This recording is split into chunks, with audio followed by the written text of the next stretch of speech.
kilala si Red Game Farm hindi lang sa galing, pero number one, sa ganda ng mga manok. Yung ba talaga ang trust ni Red Game Farm na maglabas ng magagandang manok?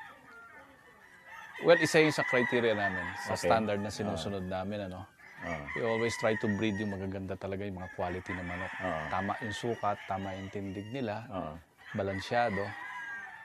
At the same time, yun din ang hinahanap talaga ng mga kapwa Oo, magsasabong natin. oo.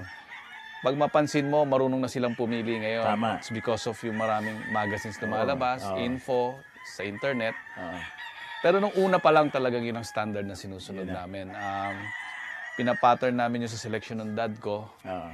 Mga natutunan namin sa mga American breeders na nabibisita namin, si Mr. Jumper, Okay. si Mr. Dingfair, Oo. si Mr. Carol Nesmith. Yan yung mga sinusundan namin na yung mga manok nila yung tindig ng mga, kaya sila nakikilala rin. Oo. Hindi lang